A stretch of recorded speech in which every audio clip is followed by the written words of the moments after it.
What's going on, you guys? Jay here and welcome back to the channel. So don't forget to smash the like button and subscribe if you haven't already. And if you get an opportunity on the way out, drop a comment. It's really going to help us out here on the channel.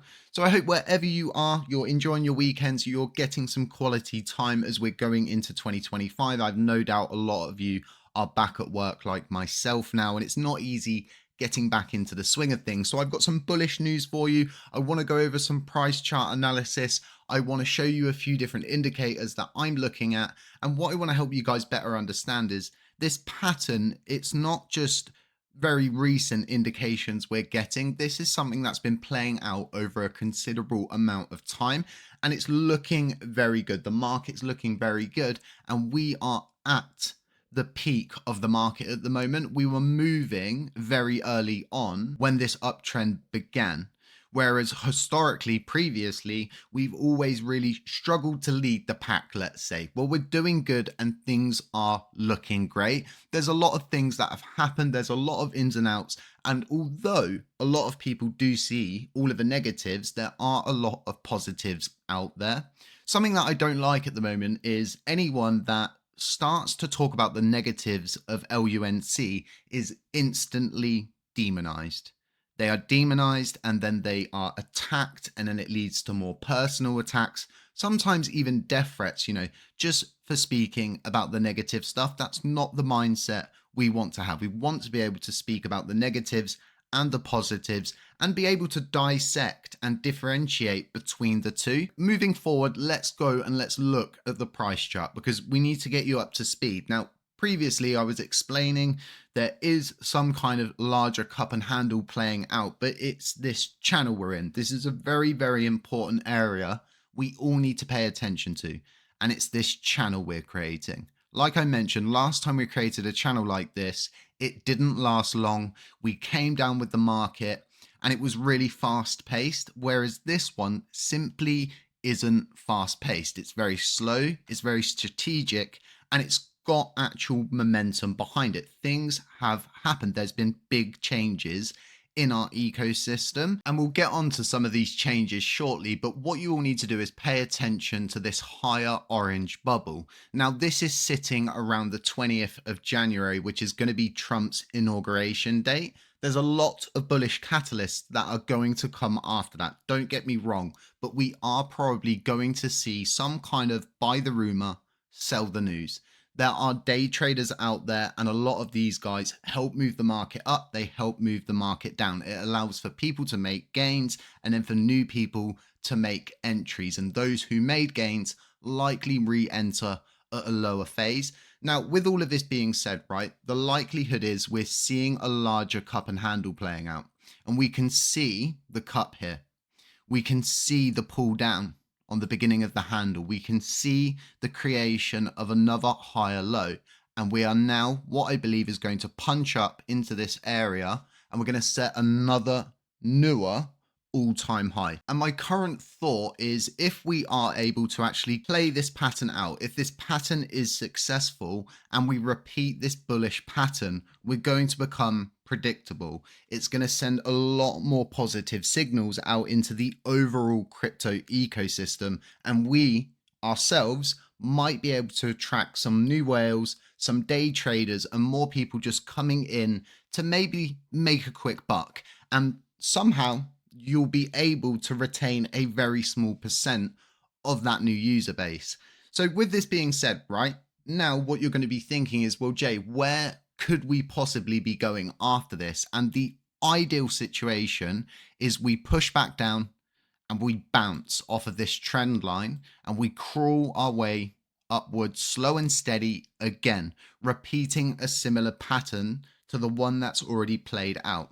This leaves us in a situation where, again, things become very predictable and it begins to confirm all of the bullish indicators that are currently flashing in our ecosystem. It confirms all of the different changes have had a positive effect, and everything that's currently being worked on and pushed forwards is doing well, and the chain is reacting in a positive manner.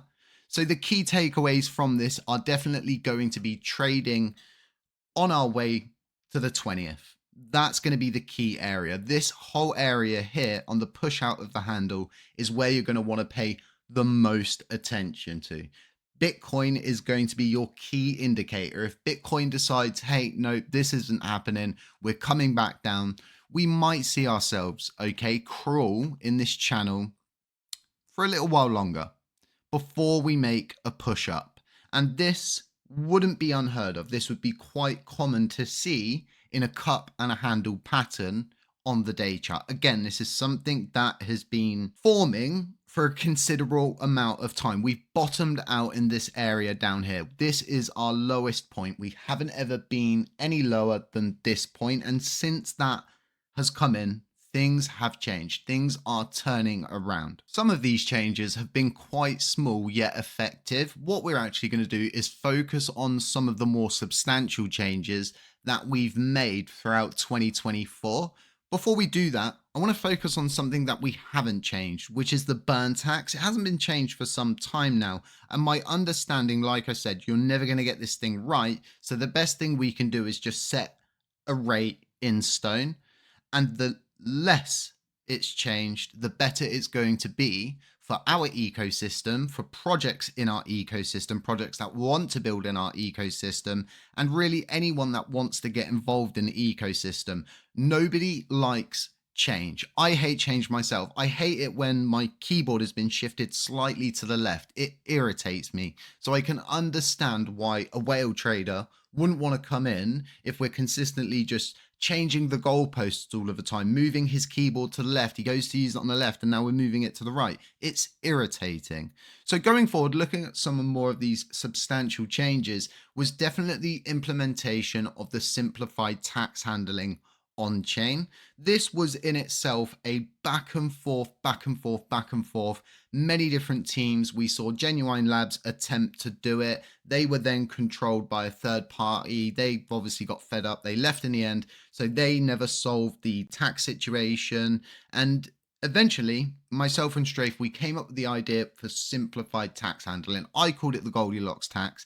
He called it the simplified tax handling. This is pretty substantial because it just really irons out all of the kinks in our ecosystem, especially for someone like me that's got multiple different projects, wallets, all sorts of different things that have to make transactions. And because they make transactions, we have to pay for those transactions. So it's really effective when it comes down to the layer twos, the dApps, the NFT projects, and again, anybody externally that wants to get involved with our chain, this is very beneficial. This in itself is definitely going to be a winning factor in 2025. It's going to help ease the overall situation and the circumstances for different people. Something we will see, I think, in 2025 is more layer ones like White Whale maybe integrating themselves with the LUNC chain. Doing the simplified tax handling allowed for all of that to happen. Now, again, if we're trying to draw positives out of this, we would say to ourselves, this cost the chain, I think, a couple $1,000. And that was for the review from Orbit Labs to double, triple check Strafe's work, which is usual, it's expected, right? But this in itself was supposed to cost upwards, I think, $40,000 to $50,000. Again, the chain has saved that money. All the meantime, progression is happening and things are looking good. So going forward, another one which is quite obvious is all of the burning. But what people aren't doing is dissecting all of this burning and saying to themselves, well, we've actually seen a lot of assets removed. And not just that, we've got a new top burner.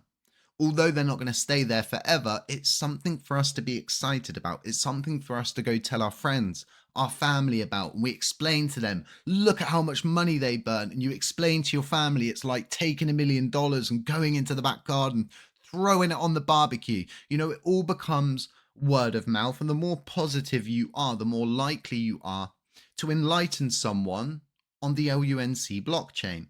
Now, with all of this, there was a lot of burning, like I said, but you've got to dissect this.